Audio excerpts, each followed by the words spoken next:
త్వరలోనే YS Jaganmohan Reddy, Peddireddy Ramachandra Reddy, RK రోజా సహా అవినీతి చేసిన అందరూ జైలుకు పోతారని మంత్రి రాంప్రసాద్ రెడ్డి అన్నారు.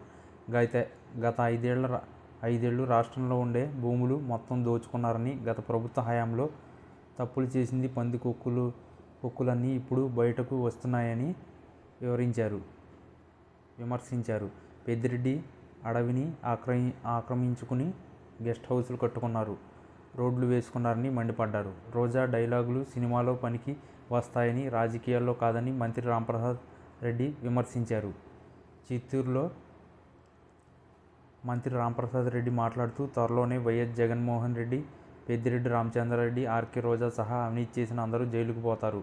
గత ఐదేళ్లు రాష్ట్రంలో ఉండే భూములు మొత్తం దోచుకున్నారని, గత ప్రభుత్వం హయాంలో తప్పులు చేసిన పందికొక్కులన్నీ ఇప్పుడు బయటకు వస్తున్నాయి. పెద్దిరెడ్డి అడవిలు ఆక్రమించుకుని గెస్ట్ హౌస్లు కట్టుకున్నారు, రోడ్లు వేసుకున్నారు. అటవీ భూ అక్రమాలు జరిగింది కాబట్టి అందరి మీద కేసులు నమోదు చేశాం. తప్పు చేసిన వారికి వయసుతో సంబంధం ఏముంది? 60 ఏళ్లు దాటాయి కాబట్టి తప్పు చేసినా, అవినీతి చేసినా వదిలేయాలా?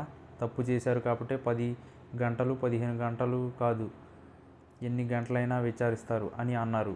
75 ఏళ్ల చంద్రబాబు నాయుడుపై ఒక దొంగ కేసు పెట్టి 50 రోజులు జైల్లో పెట్టింది వైసీపీనే కదా. మేము ఏమీ రోడ్డు మీద పోయే వారిని ఎవరిని విచారించలేదు. ఆర్కే రోజా డైలాగులు సినిమాలో పనికి వస్తాయి, రాజకీయాల్లో అసలు పనికిరావు. సినిమా డైలాగులు చెప్పి రోజా 40 వేల ఓట్లతో ఓడిపోయింది.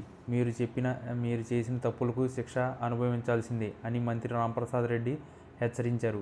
కూటమి ప్రభుత్వం వచ్చాక వైసీపీ నేతలపై వరుస కేసులు నమోదవుతున్న విషయం తెలిసిందే.